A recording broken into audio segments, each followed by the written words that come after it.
Thank you so much, Mr. Makoba. We're going to proceed with our program.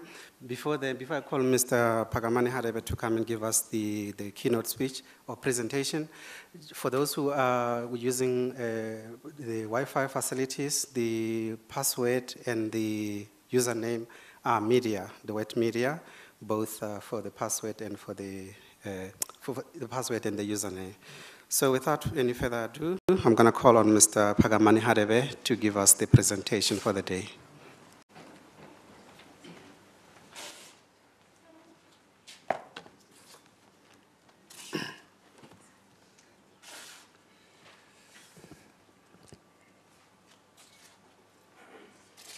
Board members of Eskom, my colleagues at Eskom, members of the media, distinguished ladies and gentlemen, good morning. And thank you so much for making time to come and see us today. We felt it prudent and important that we resuscitate, we revitalize the status of the system briefing. We want to do so, ladies and gentlemen, because we felt that we have to keep the nation informed. We also want to raise issues from our own side. But before I can start presenting what we have planned here, I think this gathering here today comes at the right time. It comes at the right time in the sense that we have just completed the non-deal roadshow, both for domestic and foreign investors. So I thought it appropriate to cover at a very high level some of the issues that were discussed in those deliberations. The first thing before I go and explain those was a positive feel that we picked up in our engagement with the investors. A feel about the country and a positive feel again about Eskom, and that is positive. But there are 5 key issues that I would like to touch on that seem to dominate those discussions. The first one was the latest, where are we on corporate governance? The second one is funding status. Where are we in funding? The Eskom. The third one was a comprehensive long-term strategy. The fourth one was the coal challenging issues and what caused it. That was the main thing. Then the 5th issue came towards the end of our roadshow, foreign roadshow, I think because of the coverage in South Africa. It was asking us about load shedding. Is it imminent? So some of these issues will be covered in the presentation, but I thought as a point of departure, I'm going to touch on those things. Corporate governance. We told investors that we continue to do the investigations and we are taking decisions whenever we find wrongdoing. We continue on reviewing the contracts, 5,000 of them, and we have covered a lot of ground because we feel that we have to make sure, as the demands or as the request by the board, that we have to ensure that everything is above the board. In those discussions, from time to time, we ended up discussing the issue of McKinsey and Trillion, which seems to dominate the whole stories. And we were able to answer that, yes, McKinsey has committed to pay back the 1 billion, that 2 trillion has not shown any indication whatsoever of doing so, that the issue is at the High Court, and that the asset forfeiter is very happy to have this money coming to the Eskom. I'm saying these things because from time to time, we'll be expected to present the developments on these contracts. The third issue that we have done is what we're supposed to do is lifestyle audits. When we started, we thought by now we'll have completed this process, but it has proved quite challenging on legal processes, and we're hoping we'll be starting next week because there were certain things that needed to be done. When it comes to whistleblowing, we have 239 cases, as it has already been reported, of whistleblowing from January as at the end of March. Out of those, 75 have been investigated. And out of that 75, 39 we feel that there should be disciplinary processes. The whistleblowing facility is important for two reasons. The first thing it indicates that the staff members are now willing to use our control systems, which is something they were not that comfortable in using. That's the first thing. But the second thing, in line with the board directive, wherever the investigation has been undertaken, we made sure that we make the necessary decision. So it's a commitment that we made to the staff that come and tell us what happened, we'll take action. The second issue is funding requirement. Since January, we've been able to raise a gross borrowing of 43 billion. We are beginning to see investors coming in, both domestic and foreign. We'd like to see more, and we'll still engage with them. On the comprehensive long-term strategy, there's a lot of work that has been done. The agreement between the board and the Minister of Public Enterprises is that the process should be completed at least the latest in September. There's a mutual agreement between management and the board that things have to be done differently from now on if we are to ensure that this institution is sustainable. We have to maximize revenue. Municipal debt is a challenge that we are facing, and accordingly, we have visited 4 parliamentary committees, and our story has been consistent and very same. If we don't deal with this issue, it's going to be a challenge. And secondly, investors are worried about this. They want us to show that we have the power to take decisions. And accordingly, we will deal with those municipalities that do not pay. And we have support. We have had support from Parliament. The third one is about our cost. We need to deal with our cost, both operational and CapEx, and we are looking into that. Then the issue of coal challenges and why are we here? It's a number of events that have taken place, but I'll give you just a high level as to why we're where we are. The first thing, of course, was the underinvestment in cost plus mines. That had an impact, but it had been decided upon due to capital constraints. This put a strain in the supply of coal. Secondly, there was an issue on Tegeta that did not meet their targets. And 3, coal mines were affected. With that, we had to get coal from internal and it affected others. But now, Tegeta is under business rescue, so that has impacted us. The previous board and management, of course, had tried to deal with the issue. They raised the issue with the National Treasury, but there were corporate governance and compliance issues that National Treasury was worried about. It took a bit longer. The new board, which came in January, by February, at least was able, through the engagement, to convince the National Treasury on approving this. This was approved, but the process of coal procurement is a bit different than, say, going to the shop and buying the bread.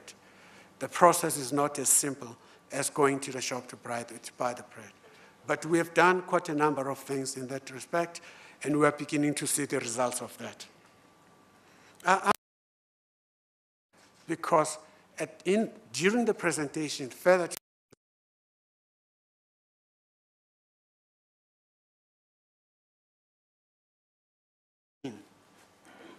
as we are concluding our roadshow, load shedding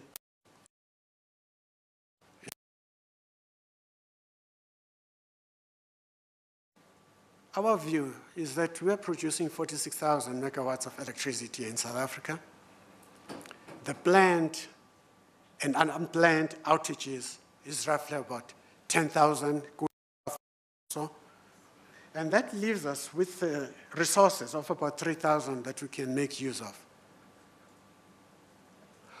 We think that holding all other things constant, as economists say, we are not going to have any load shedding. We think that that problem could come to bear, whether it's natural, whether one big power station has huge problems and it cannot continue. But as we'll show the numbers here, we are comfortable on what we have, and we'll continue to do so. That is a very high-level discussions with the investors, and it does highlight some of the challenges that we're going to talk about. Please allow me to get into the presentation. You will note, and I want to emphasize this, that while Eskom is facing some challenges, the operational performance of this institution is acceptable. I'm saying this before because I'm confident of what you're going to see.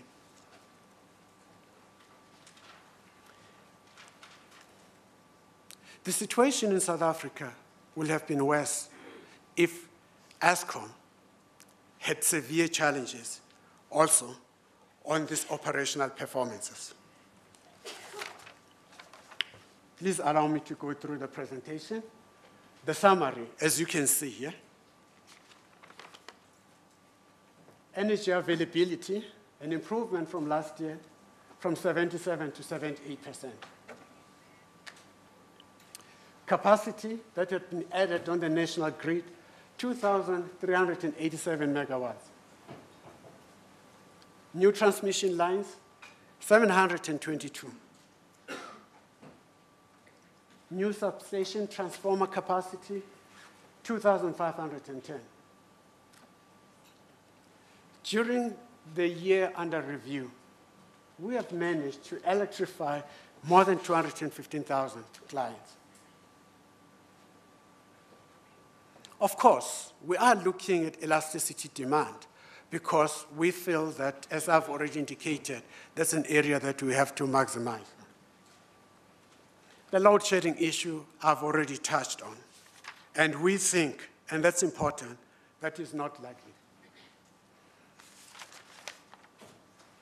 On operational highlights, we've spoken about energy available factor, 78. Although I must highlight that the planned and unplanned outages that took place during the last quarter of the year from December have changed the scenario. Otherwise, the numbers will be better, but we'll talk about that. Planned maintenance, 10.4 against target of 10%. Unplanned maintenance, 10.2. And new connections, we've spoken about that. We've spoken about new build capacity, 2,387 megawatts. And commissioned transform capacity is 2,510. Transmission, again, 722. Could we have done better than this? Yes, surely we could have done better. Are we excited? Yes, there is an element of excitement, but we can do more.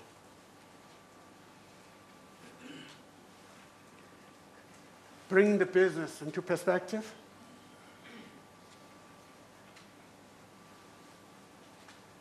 Year-end planned maintenance was 10.4 compared to the target. And the maintenance, again, on generation is 10.2. On transmission, when you're talking about systems minute, that is less than a minute, we did the best we have done. That was the performance is 2 minutes, 9 seconds. On the target of 3 minutes, 53 seconds. We had a zero major incident during 2017-18. In other words, there was, during the year, no incident where the correction took more than a minute. That's a great achievement of those people that on a day-to-day basis wake up and go and do the work. We've spoken about the distribution. When it comes to Medupi, yes, there have been teething problems on the new business. But Unit 5 and Unit 4 was commercialized on 3 April and 28 of November. Each have an installed capacity of 794 megawatts. Kusile, commercialized 30 August 2017. Installed capacity 799. Medupi 3, Kusile 2, synchronized to the national grid 24th of March and 8th of April. Transmission, we're speaking about 722 kilometers transmission lines that were installed. We are speaking about 2,510 MVA transformer capacity.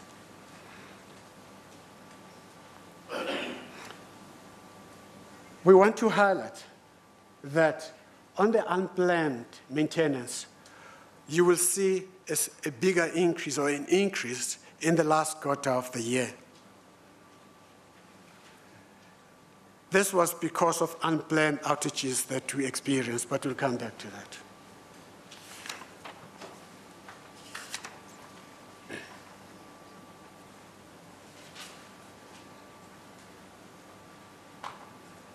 So, in March 2018, UCLF increased by 16.6%.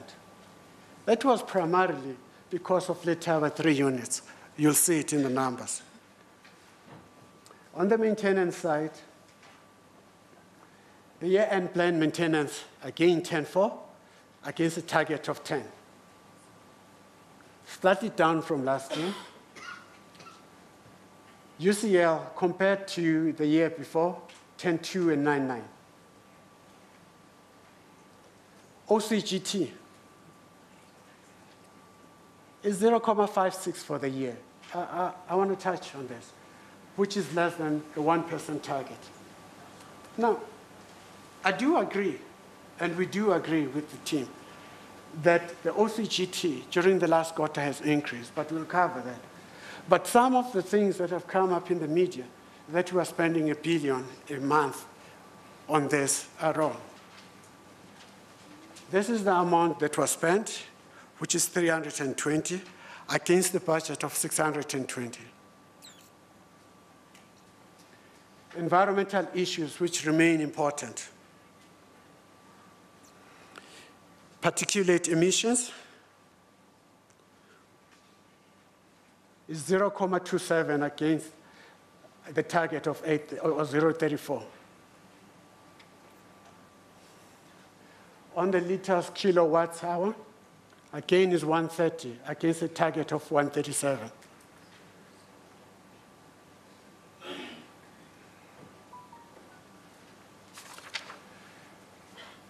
Then this is a big story.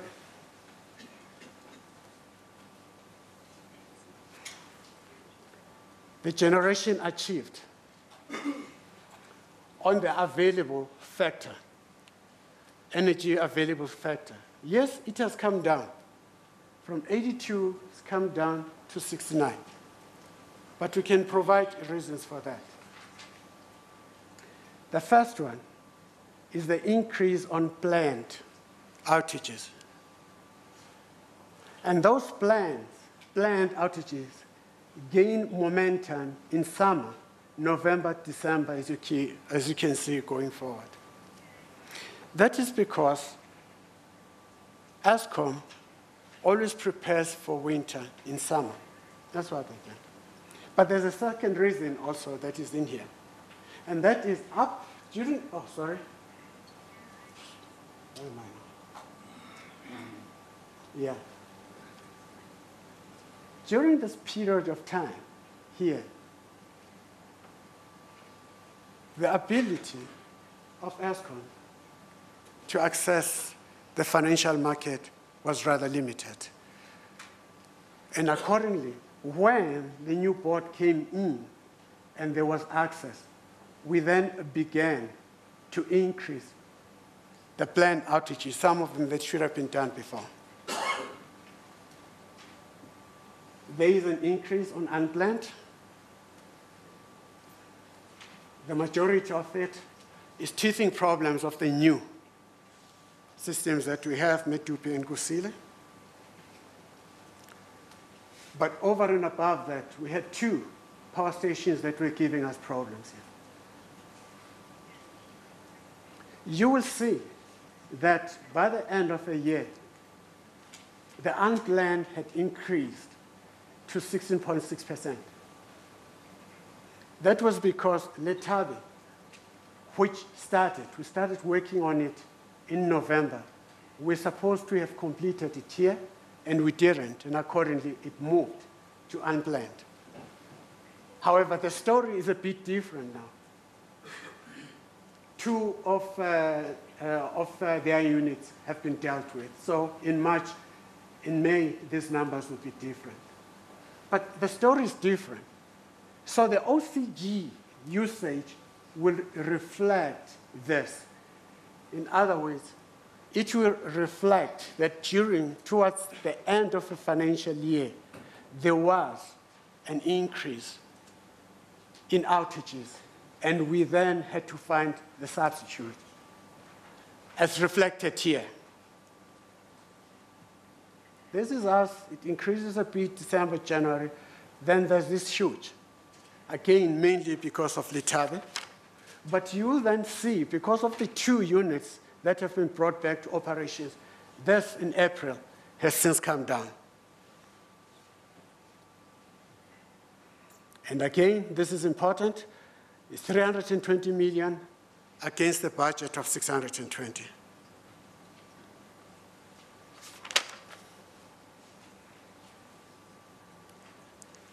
So where are we with coal? About 2 weeks and last week, we were saying there are 7 power stations that do not have sufficient coal. That is, it covers 20 days. We're happy to say now there are 6. Komati is now back on stream. And if you are lucky, my colleagues told me that I should not be too optimistic, but if we are lucky, and if it works according to the projections, we are hoping that in 1 to 2 weeks' time, that number will have decreased to 5. So how many days of the stockpile do we have? We have 35 days against the 2008 year before the challenges that we're facing, where we had the stockpile only for 12 days. If we include Medupi and Kusile, the stockpile increases to 65 days. Yes, we have challenges on coal. I've already spoken about that, but we do have a recovery plan. We are sourcing additional coal from the suppliers, and we continue to do so. And we are moving coal within our own power stations. Importantly, we are discussing with the Tegeta resource practitioners on increasing or on having the coal supplied at Hendrina. These are all the things that we are doing to make sure that come winter, we have sufficient coal.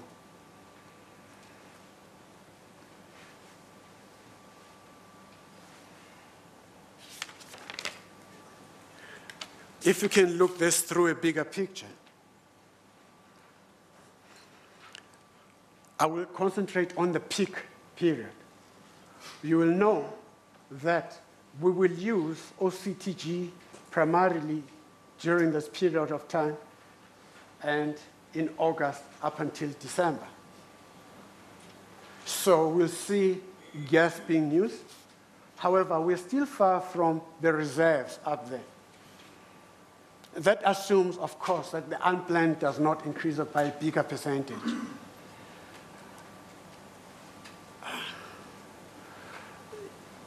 You know, we're all entitled to our opinions as to the challenges that we are facing. My limited knowledge of what is happening here doesn't tell me that on Friday we are not going to have electricity in South Africa.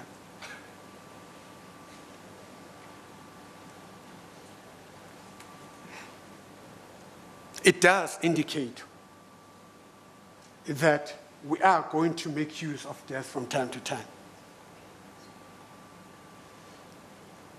And that's a fact.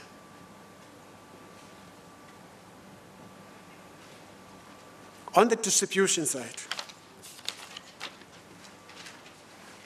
the system's average interruption duration index and the system's average interruption frequency index. There has been growth, there has been development.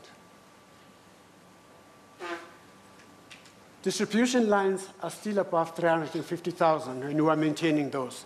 And by the way, globally, we are one of the biggest. We have one of the biggest distribution lines. There is a reliable network. And the electrification of 215, we feel that we can do more than that. And we are talking to the Department of Energy with that regard.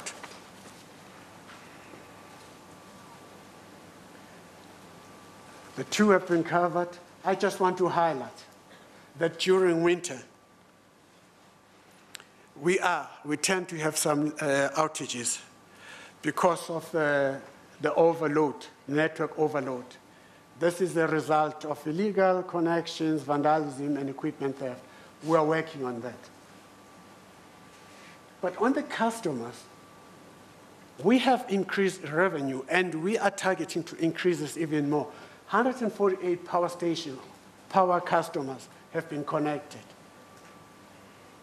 That's 1,361 gigawatts. 26,000 small customers were connected. We did exceed the limit, we did exceed our target when it comes to installing prepaid meters in Sandton, Midrand, and Soweto. And we'll continue to do so.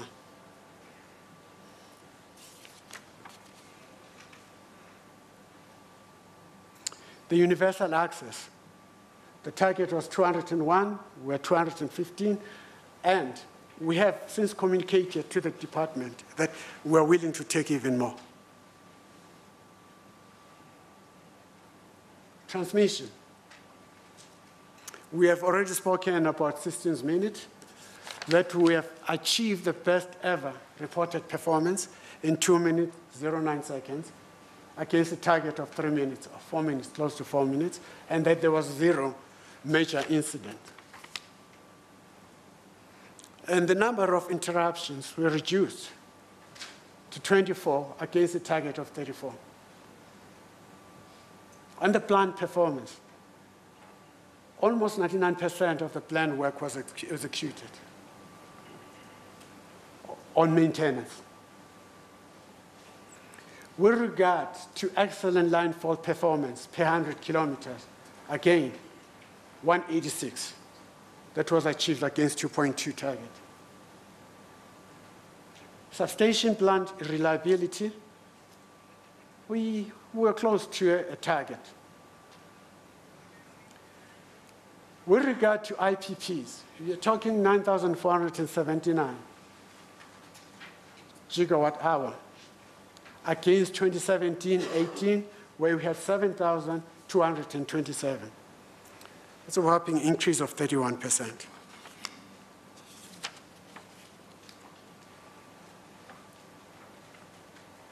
Let's talk about the new build. We have already spoken about the challenges, the teething problems that we had. Just want to highlight that in 5 years' time, since 2015, we put in 4,613 megawatts. We are hopeful and confident that in another 5 years, we'll put in 6,382. That's an increase of 38% or so. Since 2005, we have put this 10,750. Kusile will add another 800 megawatts. Now, we are not saying it's smooth sailing. And neither are we saying that we are not encountering challenges and problems as we do this. But if you try to analyze Eskom, you take the operational performance outside of all the challenges that we have, you begin to see that we have the largest chunk of people in this 47,000 people employed by Eskom have done the best they could. And that we get clouded by those few individuals that have taken upon themselves that instead of putting the country first, they put themselves first as to what is good for us. But Eskom is more than that. And this is what this story tells.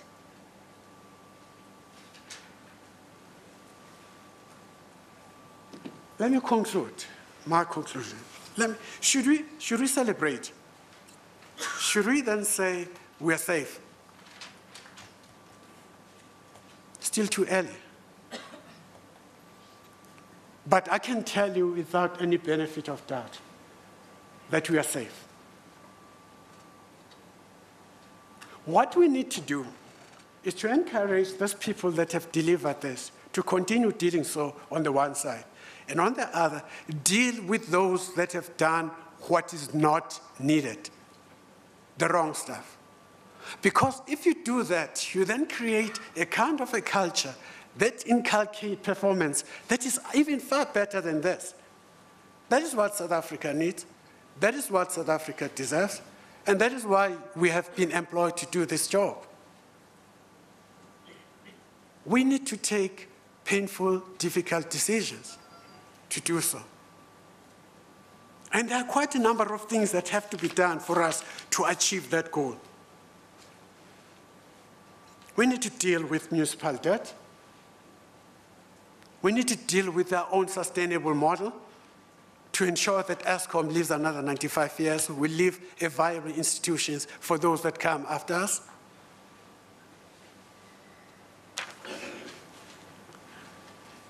We need to concentrate on finalizing the long-term strategy of Eskom. Because once we do so, then it will be clearer to every South African as to what the future of energy is in this country. We are confident, resilient, that we are on the right trajectory. And we know that if we can say that Eskom doesn't have challenges, we'll be lying to ourselves. But we are dealing with those challenges. So as South Africans, yes, the environment is not the best, it's not the ideal, but it's not dead. It's an environment we can work and build this country through.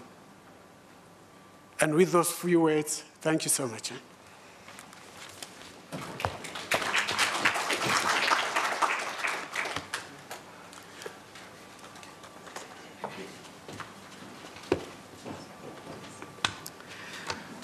Thank you so much, Mr. Hadebe. This is now the opportunity for us to maybe ask any clarity-seeking questions or even commendations if you have, because you never know.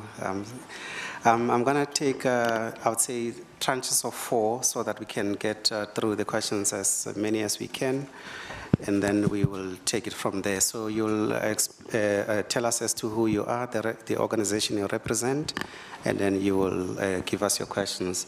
We have a team of executives from Eskom, plus senior managers as well, and I see also one board member, but primarily the session is for the executives. So yeah, I'm sure we are ready to answer all the questions that you have. I'm going to start on my right-hand side and then move as we go along.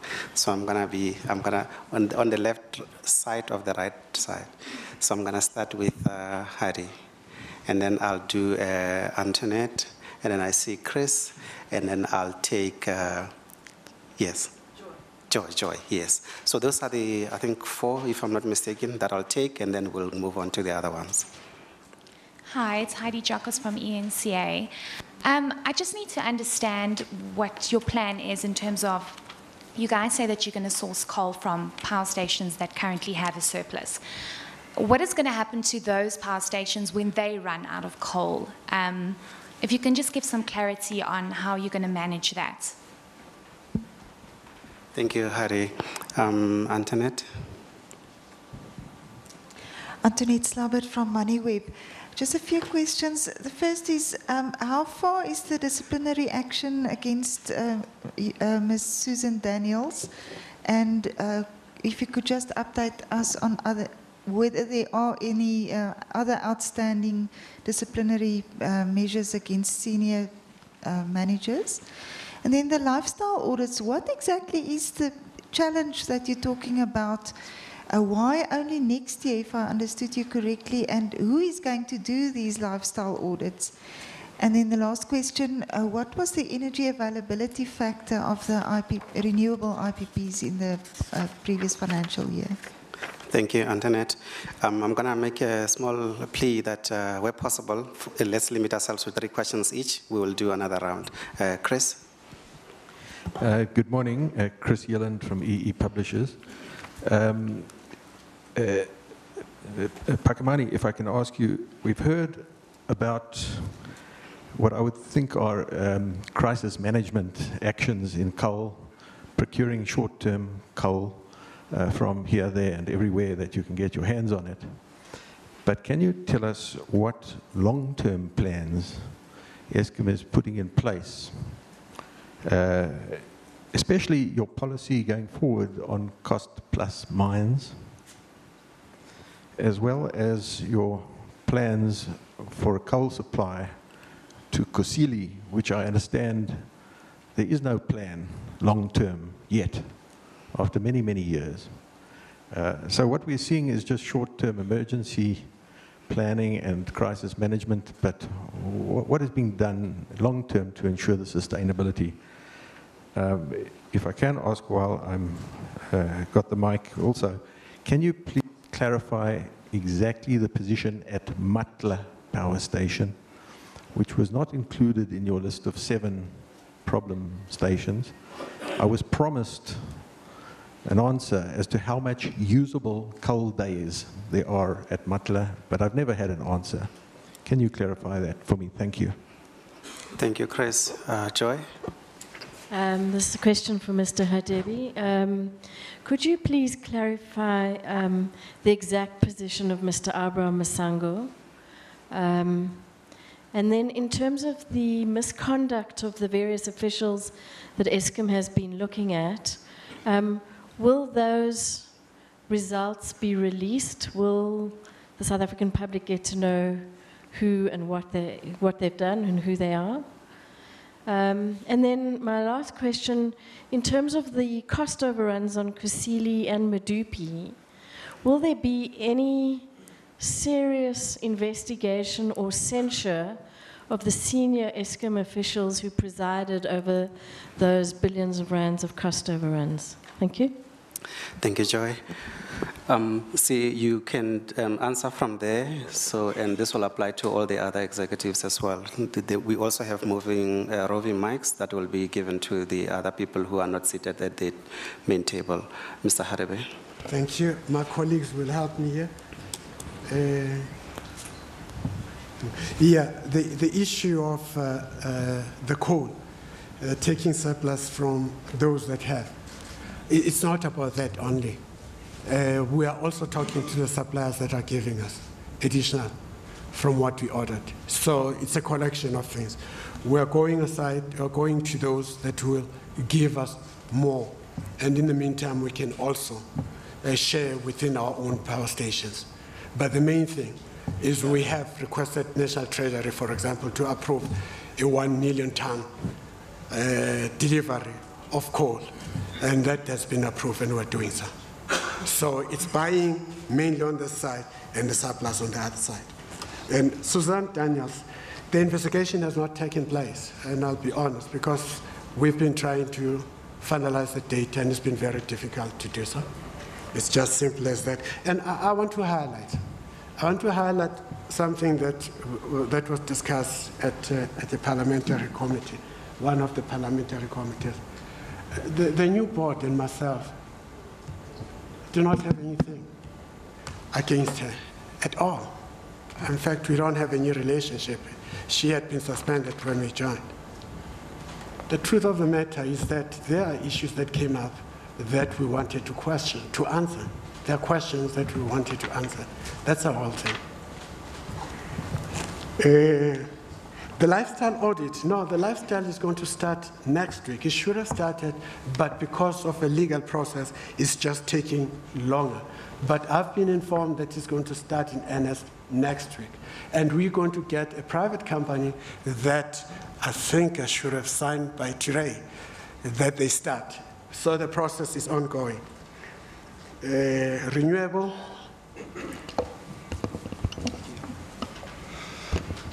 Okay, on the renewable IPPs, the average load factor for the previous financial year, 2017-18, was 31.5%.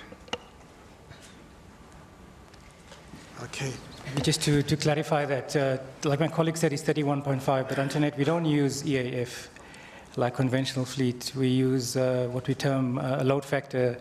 As a matter of fact, the load factor was between 32 and 35, but some of them on the average came out around 31, but it differs for wind and PV. They're in that range because PV obviously only runs for a certain amount of time. Yeah, my colleagues will comment with regard to coal crisis management. Chris, let me start. I want to say that we have set a budget for the cost plus over the next 3 years. We know that the impact of that, or the positive impact, will come in 2-3 years' time, but we have started that process because that's a long-term view that we have taken. It's not just about the crisis management. Yes, we're in crisis, but there's a long-term plan. And we intend to raise 100 million tons of coal, and that tender has already been out. But I think my colleagues will add on. So, as the chief executive has said, there's three sort of streams running in terms of coal. One is, like the chief executive said, when the new board came in, they approved a mandate for us, approved with National Treasury, that we source coal for 2018-19, which is around 18.4 million tons. That's now gone through the commercial process, busy evaluating, and as we conclude contracts, we start signing those contracts and delivery start. In addition to that, we've also sort of asked National Treasury to give us permission to do confined sourcing of about 3 million tons, just as a buffer for this next 3 months as we go through the process of procuring coal, because one of the things that we are very, very firm about is we will not procure coal that results in any compliance issues. We will make sure that whatever coal we procure is followed by proper governance process. Where there are any governance issues involved, we will follow a transparent process and seek approval to get those contracts concluded. In addition to that, we've gone out for a long-term tender for the next 5 years for coal. That RFP has come in and is busy under evaluation. There was also a question about Kusile. We are actually now following the government process to secure the coal for the life of Kusile for 60 years. That has gone through our Eskom tender process. It will now follow its process. So we are procuring. And that was addressing the long-term issues. And the Matla Power Station has a healthy stockpile. What you mean by usable and unusable is that there is some low-quality coal. That coal is mined from seams that come from the Matla mine that is of low quality. We can use it at Matla. We can burn it, but what happens is it does result in load losses and a high ash content. But to get a bit of more detail around our long-term issues and maybe give slightly more detail than I gave without going into commercial issues, maybe we can ask my colleague Andre van Heerden from Primary Energy just to expand on Chris's question about, besides the crisis management now, there is a plan for long-term. Okay, thank you. I think the question. Andre.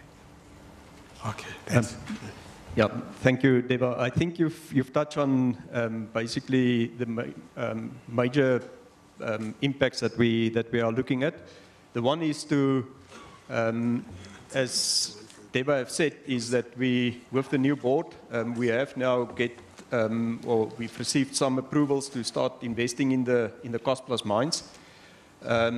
There's 2 of the cost plus mines contracts that's expiring within the next, let's say, one that's expiring in the next 24 months, and another one that's expiring around about 2020.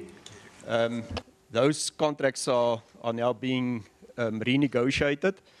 And then in terms of our short-term or our shortfall coal requirements for the next 5 years, we are sitting with an average shortfall of about 15–16% per annum. We have gone out on a 100 million ton RFP already in the beginning of last year.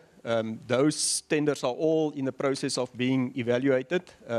We will not see a lot of coal flowing from that 100 million ton coal in the next 12 months because it was absolutely aimed at the longer term and to basically give the market a view of what is Eskom's needs in terms of the longer term. And as I've said, those contracts are being evaluated. As Deva have mentioned, the Kusile contract, we've gone out already also last year for a 60-year life of Kusile. Over and above that, Kusile's needs for the next 3 to 4 years have been fully contracted as the station is being put into commercial operations. So Kusile does not have any short-term coal shortages. There's actually more than sufficient contracts that has been established for Kusile to feed the units that will come in commercial operation. I think that's basically the current long-term plans. Thank you. I think, Joy, you're asking us about Abraham Masango. He was found not guilty, so he will be returning back. And the misconducts, whether they will be reported, will it be reported? Will South Africans be informed on these developments? It's quite a challenge. If an individual is dismissed, it's a contract between the employer and the employee. Unfortunately, we can't do more than that. However, if we feel that the case should go to court, then the public or the South Africans will know the dynamics of such issues, because in some of these investigations, our aim is not to end only on dismissal, but we also want the legal process to take its full course. I think the last one from Joy was about the cost overruns. Is it? Yes, yeah. Cost overruns for Medupi Kusile. Cost overruns on that. What? Could you repeat what cost overruns? My question was, with the huge cost overruns at Medupi Kusile and Ngula as well, will any of the senior executives who preside over those particular capital projects extension?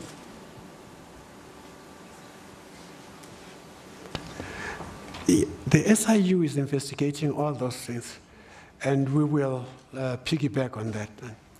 Yeah. Thank you so much. Let's take another round of questions. If you don't mind, I'm going to discriminate against you on the right-hand side. I'm going to go to the left-hand side. I'll start with Sikonati on your Sikonati. And then, sorry, man, if I can't remember you, it's because of all the age is beginning to set in. So I'll take you. So clearly you are in the luck now. So I'll move swiftly along and then come to my right. Let me quickly check, nothing on the left-hand side yet. Okay, sure. And then I'll come to the right. Mr. Ted Blom, maybe, sorry, Terence and the others, I've noted you. Mr. Ted Blom, I'm going to discriminate against you. This is essentially a media briefing. So for stakeholders like yourself, I'm sure we have actually done it before where we have made special arrangements for you to come and meet with management. We will certainly do so if you so wish. I'll take Terence, and then I'll take Susan. So I'll take Susan, and then I'll also take yourself, and then I'll also do, yes, those four. So we can start with Sikonati. Thank you. It's Sikonati Manchanja. I work for Financial Mail Business Day. Mr. Hadebe, how much is this coal replenishment going to cost Eskom? Why did we fall below the required levels? What is going to happen? What has happened to the people that allowed that situation to be what it is? Over the past years, on another matter, over the past years, there have been enough investigations, forensic and otherwise, that have made recommendations that people that perpetrated corruption in this organization should be charged. Has Eskom laid any criminal charges against anybody since you arrived and before you arrived? What is the status of those charges? Two, I also believe you have been on a roadshow recently looking for money. Have you found money? How much is it? And what does that do with to the capital adequacy or requirements of Eskom? There's also, Kulu, sorry, when I've climbed the Iroko tree, I'll take all the wood I need, sir. Please bear with me. There's also enough attention, or at least we are aware that Eskom needs to do some cost restructuring in terms of employees. Can you tell me how overstaffed Eskom is and what is it doing about it, about that? Last set of questions. No. Sigonati, this is for the board member. Okay. You didn't say who it is.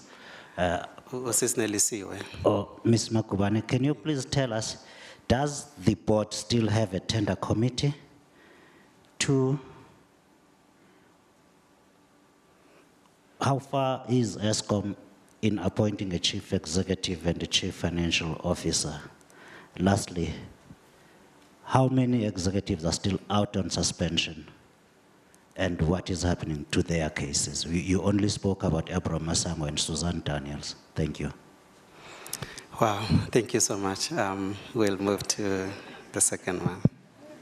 Thank you, Alex Winning from Reuters News Agency. The first question is, you recently announced that you're inviting bids for your mortgage lender part of the group. What other assets aside from that mortgage lender are you considering divesting as part of your sale of non-core assets? The second question is about your...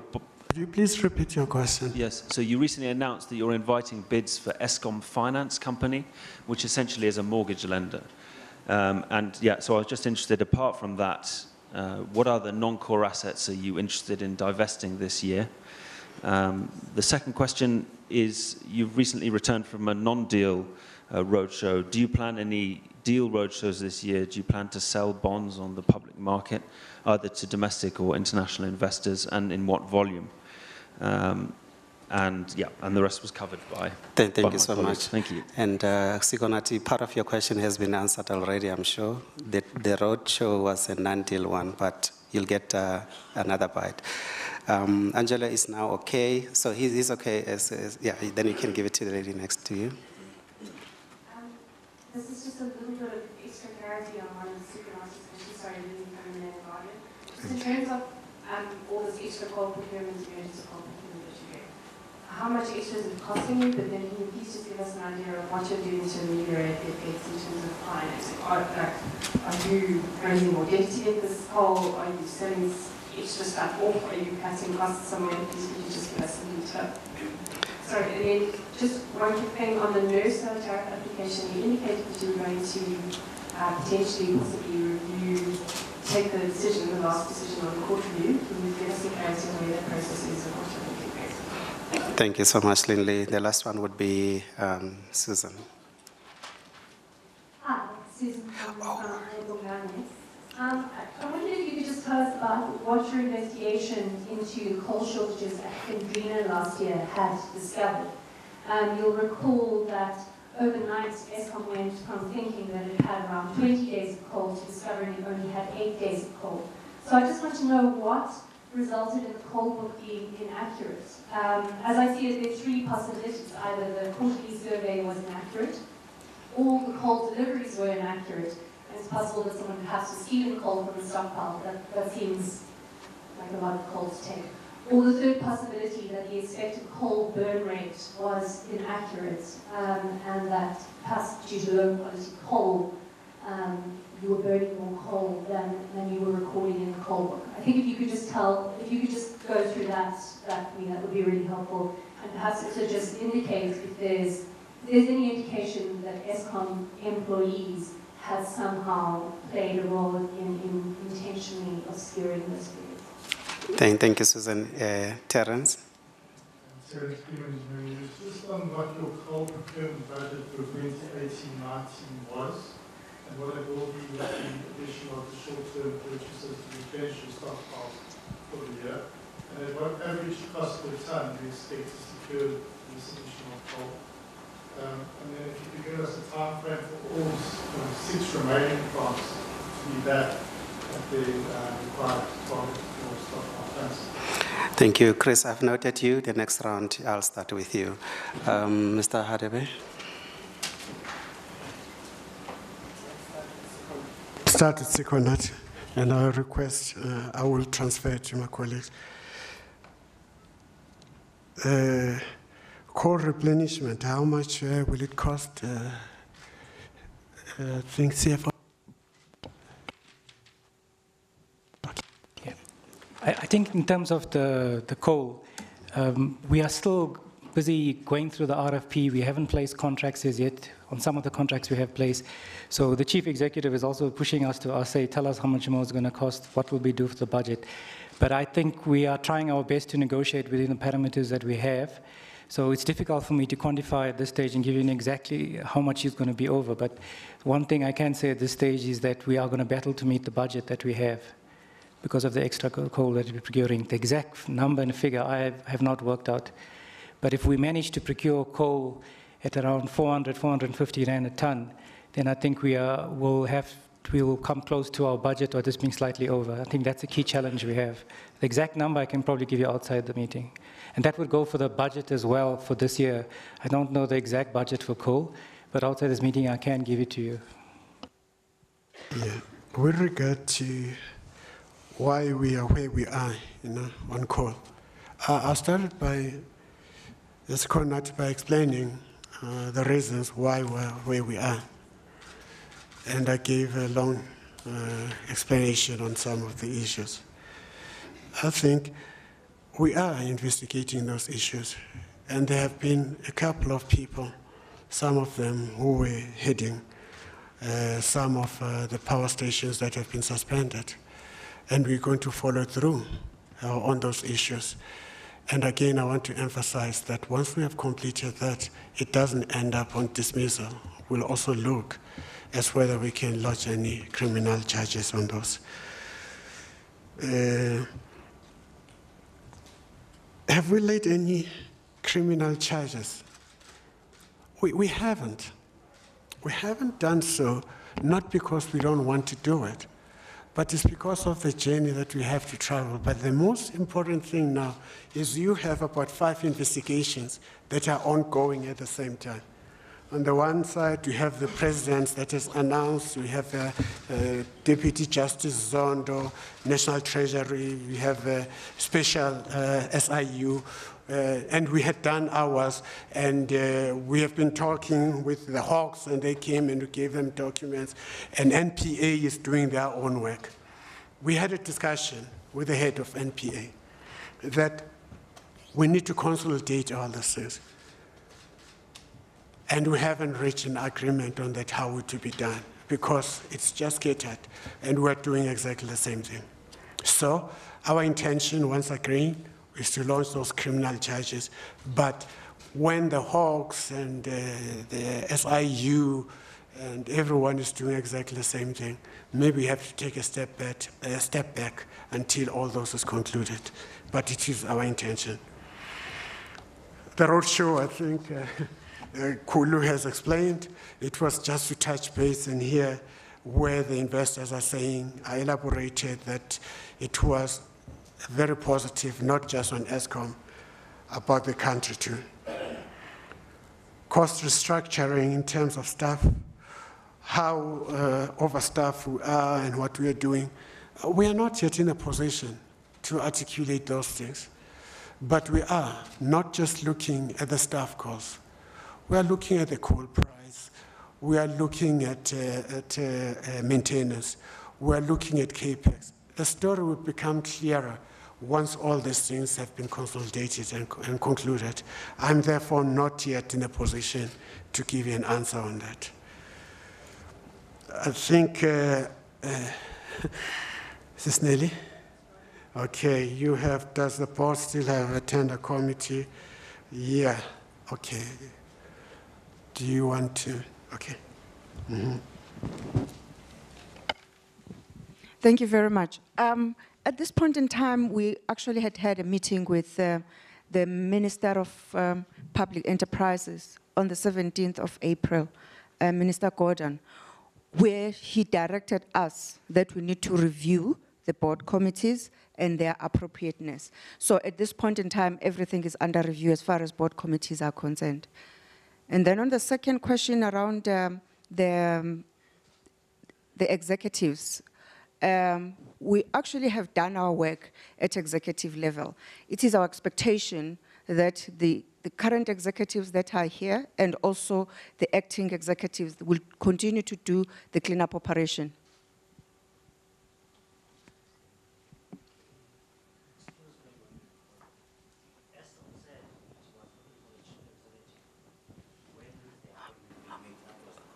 Oh, okay, we already have made a recommendation to the minister. My understanding is that the minister is going to go to cabinet on the 9th, so therefore we should be able to know after that, together with the CFO.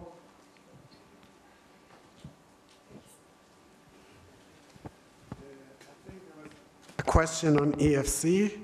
What other 9 core assets do you have? Sorry? Okay, could you give me at this point in time, Eskom's only non-core asset that it's disposing of is our home loan book, Eskom Finance Company. Yeah, with regard to foreign bond, it's an option we have. And in our budget, we did put about 12 billion in issuing in the foreign market. And we went there just to give them the developments. And probably somewhere in July, August or so, we'll assess the situation and probably we will raise a foreign bond. On coal, cutting costs from somewhere. And the NESA issue. See, while you are deciding on that, I just want to make a request to our executives or managers on the floor. When you do make speeches or respond to questions, please face the nation so that they know who you are. There's a NASA one. Yeah.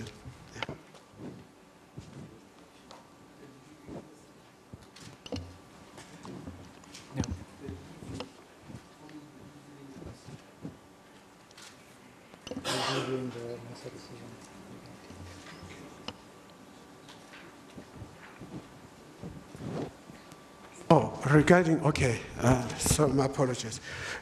I'm trying to understand the question. The question on tariff increase, we are reviewing all the options. Right? We haven't made the final decision. We'll still have to communicate this with the minister and with the board. So there hasn't been any finality on the issue.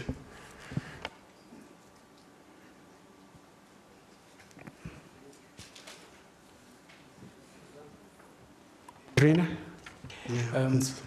So let me just talk about Hendrina, but before I go there was a question about the coal budget.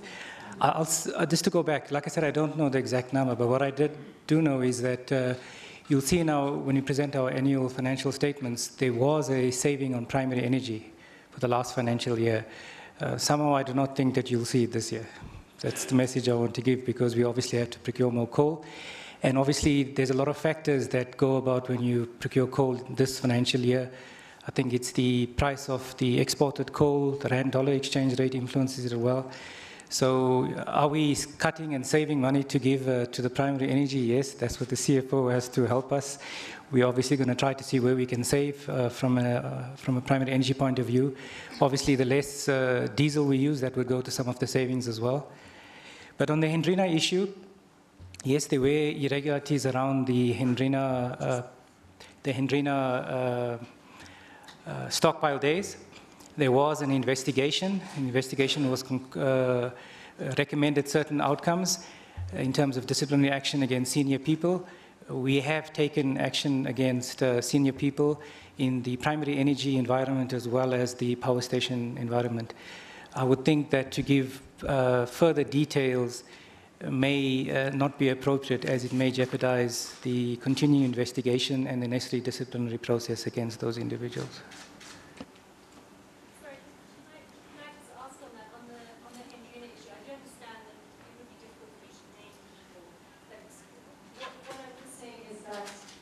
One needs to know that that problem is not going to happen again.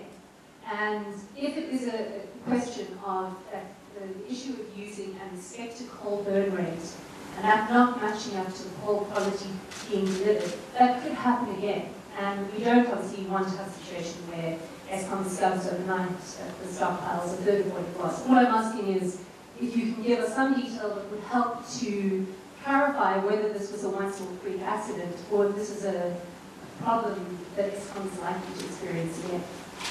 Okay, so my understanding is that immediately after this incident, we did a verification check. It's got nothing to do with burn rate, as I understand. And we did a check at all other power stations. We did surveys, aerial surveys, as well as physical checks on the stockpile to make sure that the error that was picked up and the abnormalities in Hendrina wasn't repeated at any of the other stations. We've actually now narrowed the gap between where we do these surveys to make sure that we do it more regularly to make sure that we pick up these issues. But I'm fairly certain that that issue at Hendrina will not be repeated. I'm not sure if my colleague Willie maybe wants us to add on. Yes, I can add yes. There was an issues in terms of the calorific values that were used, which affected the burn rate, but that has all been rectified. New processes and procedures have been put into place. And as Deva said, we also got our independent audit and forensics department to actually go and do the aerial surveys so that we at all times we are sure that we've got the correct stock days. We'll take what is probably the last round now.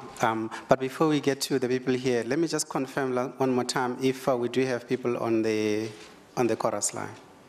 Nothing. So we'll start with you, Chris.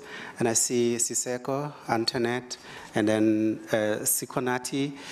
But before you, Sikonati, the lady here, and then it's ladies first. So yeah, we will start from Chris.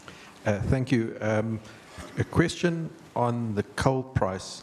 Eskom has been quite open in the past about high prices of coal it was paying at certain power stations. So I'd like to ask, as I understand it, Hendrina has not been receiving coal from Optimum since November last year. What price is Eskom paying per ton of coal trucked to Hendrina? As I say, Eskom have been very open about this before. So I'm not sure there shouldn't be any reason why you should not agree to give this. And the reason I'm asking is because the business practitioners are suggesting that they can deliver coal to Hendrina at 400 Rand a ton.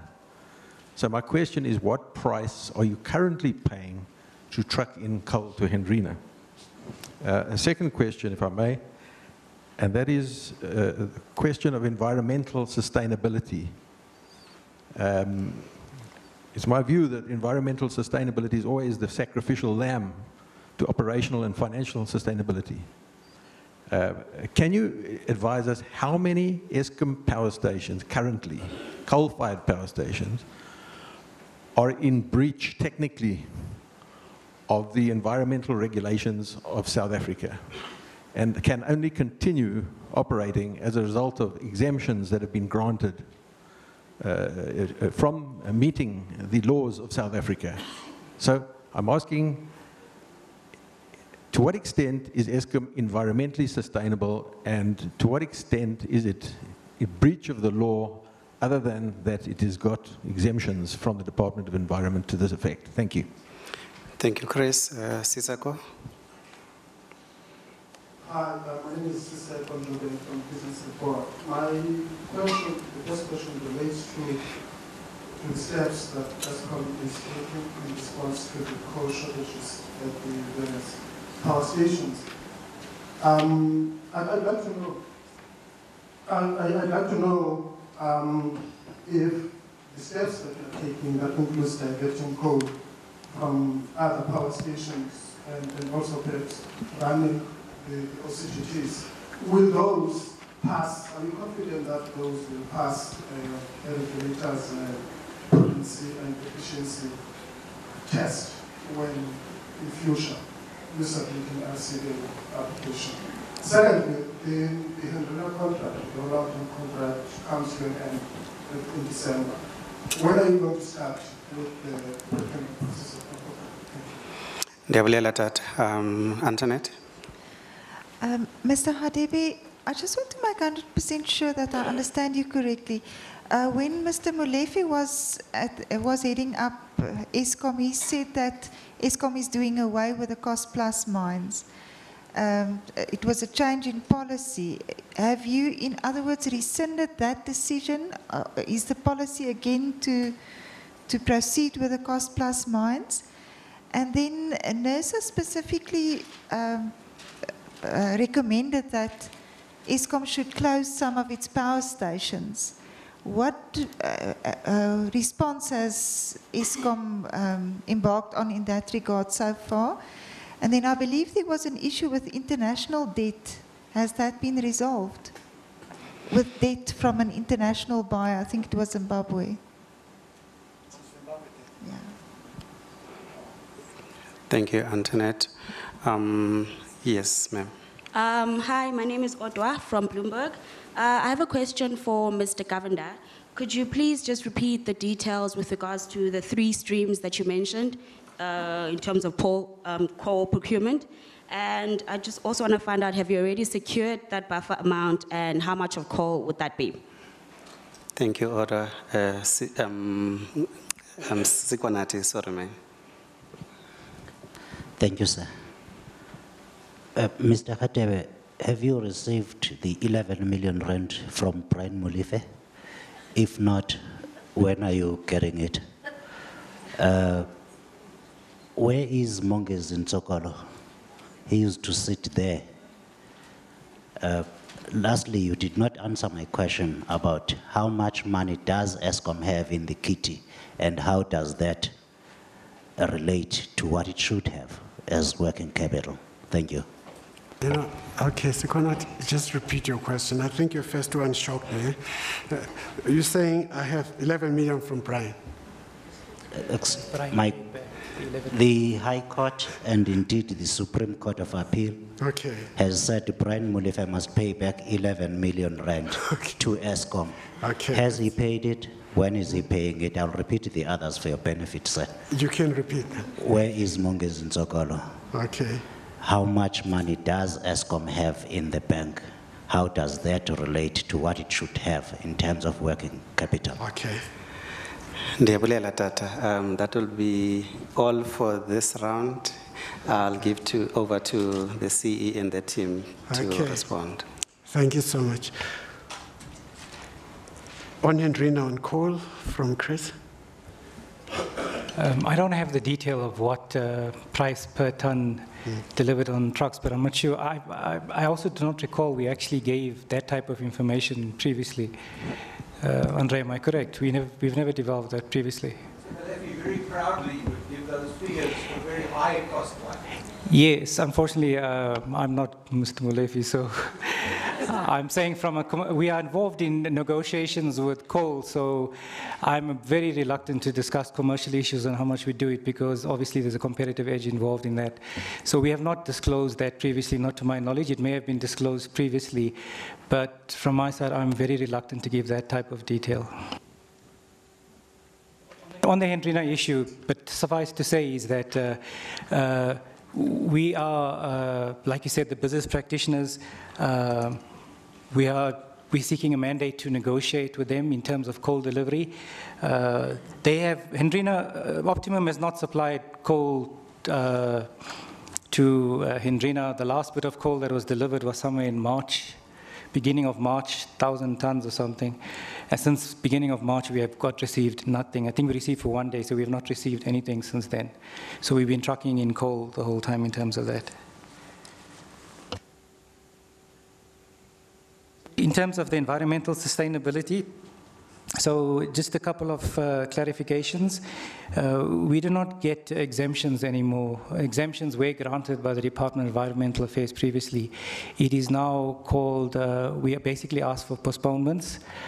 And presently, all our power stations, in terms of any of the environmental legislations, whether it is particulate emissions, NOxes, SOxes, we are meeting all those based on the postponements that we have been given. So as we speak, we are not breaking any law. How many have got postponement? I think, I can't remember all offhand, but I remember there was about 4. I know that now recently, for the last month, we've actually are now applied for postponement for Tutuka. That probably makes 5. I can't remember the exact number, but I know that we have also applied for postponements for example, SOxes at Medupi and Kusile because of the quality of the coal. Once we've put in FGDs, then that issue is also it. But I think the important part of your question is, are we breaking any of the laws of the country? As we said, no. That's not my question. Yeah. How many would you be breaking the laws if you had not received postponement? Quite a few. Yeah, that's the point. Yes. But that's the reason why we ask for postponements, because to meet the legislative requirements in this country, for all the power stations, for everything, particulate, NOxes, SOxes, is in the region of 400 billion rand. Neither Eskom nor this country can afford that amount of money. That's why we went to the Department of Environmental Affairs and said, we cannot afford it, so they've given us what we term a 57% compliance plan, where they're allowing us for certain stations to give postponements. Certain stations we have to put in what we term like fabric filter plants, put in FGDs, and we are working on that plan. But funding is still a challenge for some of those plants.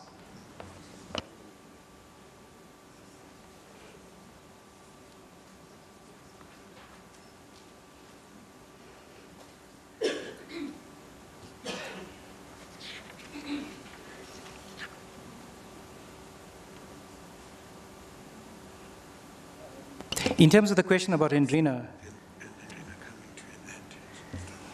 yeah.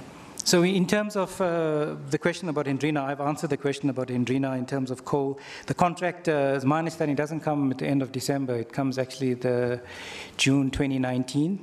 That's my understanding of where the contract comes in. The issue about closing of power stations, issues like that.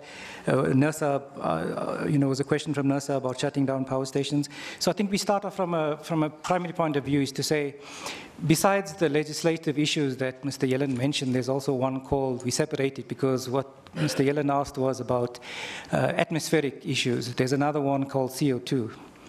And that's a one that, as a country, we have committed to reduce the CO2 in the country. The only way you reduce CO2 is to cut the source. The only way you cut the source is you basically close down power stations to meet that requirement. Now, that's something that, as a country, we have to deal with. We have made certain commitments at COP21 to say we will reduce CO2 by certain levels. And obviously, the biggest role play in the country is Eskom. So we have to look and take that into account. So we have not made any firm decision as yet about shutting down power stations. We are busy with a governance process. We have a new board. We are busy soliciting that with the new board. And until we reach a time where we have followed a full process and we've consulted stakeholders, including the government, and then we'll communicate in terms of shutting down power stations. What we have done is we have taken some of the units that we regard as uneconomical to repair and put them in preservation, until such time that we may decide whether we bring them back or don't bring them back. Antoinette, with regard to cost plus mines, we have set a budget, so we'll be working with them. We wouldn't have put a budget if we're not going to work with them, and we've had a discussion with them. with regard to closing of some of the power stations, the discussions are at the board level. We are looking at pros and cons as to whether that should be finalized. So once the board is finalized, we'll make the announcement with that regard. I think you're asking us about the Zimbabwe debt. It's been paid by Zimbabwe, not the full amount, but we have an agreement which Zimbabwe has always met. So we are expecting more payment over time. Then there's Andra, who asked you how much will that be?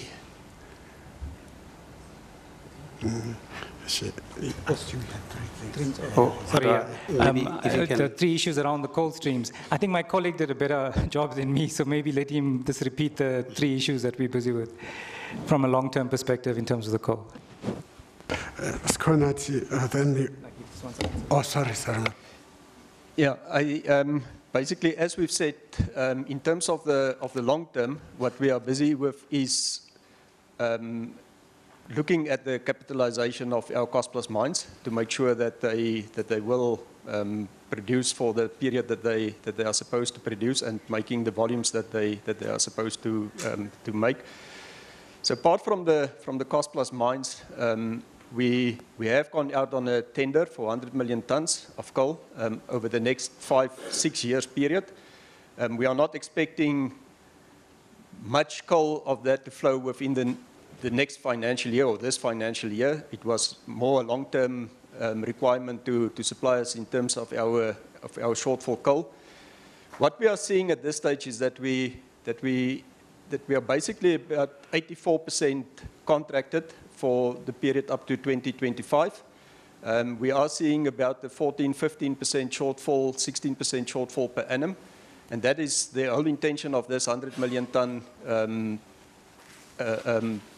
RFP that we went out with and that we are busy now in the process of evaluation and negotiations have basically started with some of those suppliers. The third stream, as we've said, was we have gone out on an RFP for the full 60-year life of Kusile Power Station. That process has also been closed and negotiations are basically in the process of starting. Just in terms of the securing of coal, we are basically every year having a shortfall coal because I think as we all know, burn is changing. We are looking, so we are not aiming to have 100% fully contracted coal contracts. We might end up in the same position as we are at Medupi, where we are basically in a position of failure to take. So we are looking at our coal and what is the real certainty in terms of long-term coal requirements at each one of the individual power stations so that we don't get into a situation of overcommitment. I can just mention in FY 2018, we have established about 23 contracts. Those contracts are fluctuating between a 6 months contract up to basically 12 years contracts. So it's not as if the coal is not flowing. We are in that process and it's a continuous process. If I can just say, I mean, at the end of October, we were actually in a fairly healthy position in terms of our coal stock days. At that point in time, we only had 2 power stations that were below the minimum, and both those 2 power stations had more than 30 days of coal.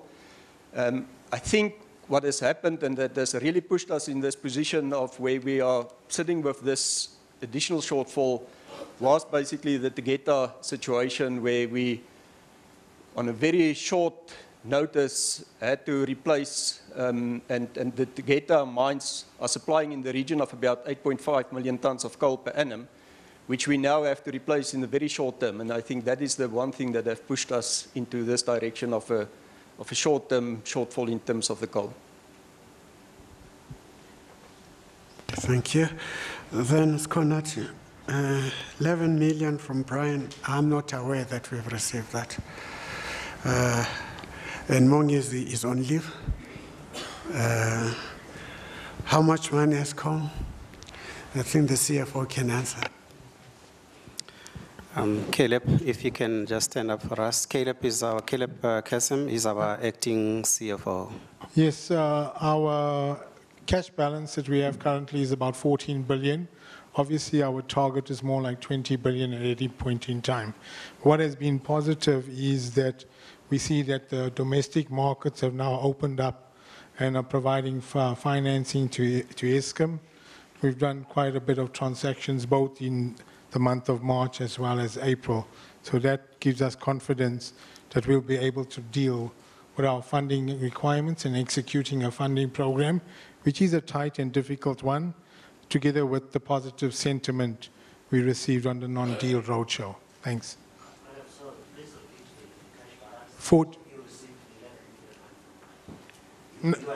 No, I'm not aware of any 11 million at this point in time. No, I'm not aware that we've received anything. We haven't received 11 million. He was talking about your second question. Yeah. 14 billion rand of cash at the moment. 20 billion, that's our normal target. Thank you. I think we have, which one was it, Sisako? I asked Kodu if Eskom is going to be able to cover the costs that are associated with this project. Oh, okay, sure. Thank you. I'm curious about the June 2019 dates for the expiry of the internal contract, because I think all along the communication from Eskom has been that the contract ends in December 2018. I think most of us here are hearing the June 2019 date for the first time. Thank you, Sisako. In fact, if you allow me, because I see, maybe just to add on the list that we already have, Sisako obviously is seeking question. The tail end of that Eskom media briefing, trying to reassure the South African public that there will be no load shedding this winter, and also talking about the financial state of Eskom. We're hearing from the CFO there that there are 14 billion rand in cash. Their target is normally around 20 rand. I'll have more on this and other stories for you on the other side of the break. Do stay with us.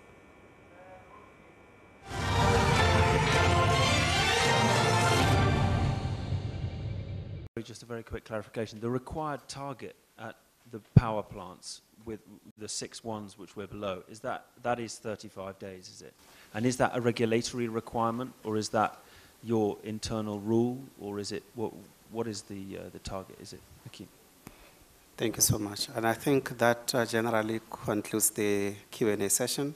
Over to you, CE.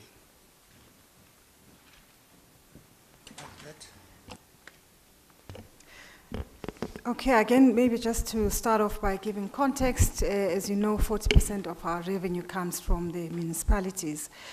Where the debt is at this point in time, by the end of March 2018, we're sitting at 13.5 billion. This is in comparison to 9.4 billion, which was the number last year. In terms of what we are doing, I think the CE actually did mention that we are intensifying the interruptions. So you will note that initially we used to interrupt the municipalities for 4.5 hours. What we have done now is to interrupt them for 6.5 hours for the first week, and then we push it up to 14 hours if they do not respond. The second thing that we do, of course, is to sign payment arrangements. And we're finding that in cases where we haven't gone to the 14 hours, it's because they have come to pay and they've also signed acceptable payment arrangements.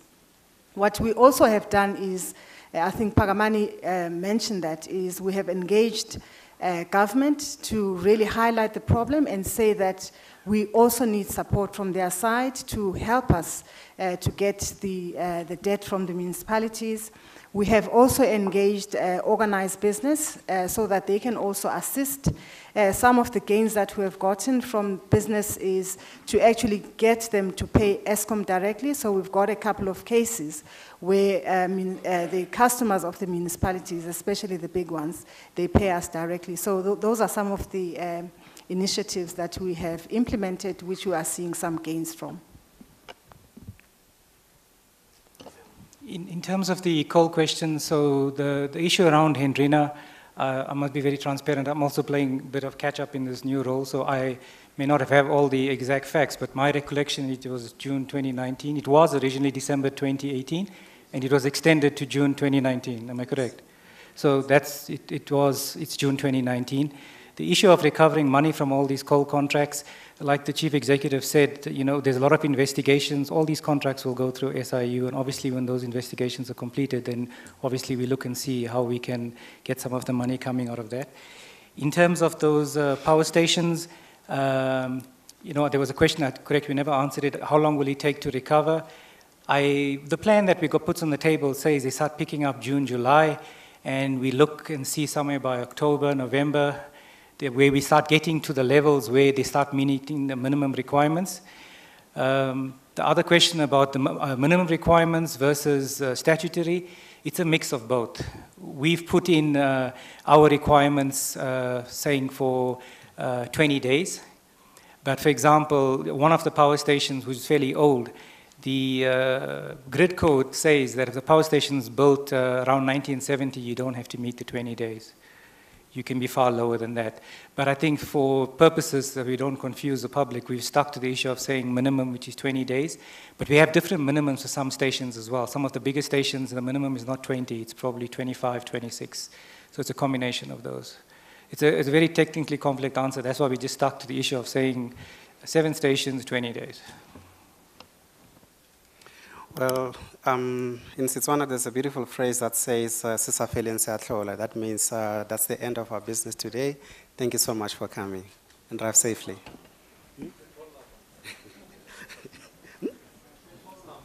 Oh. Huh?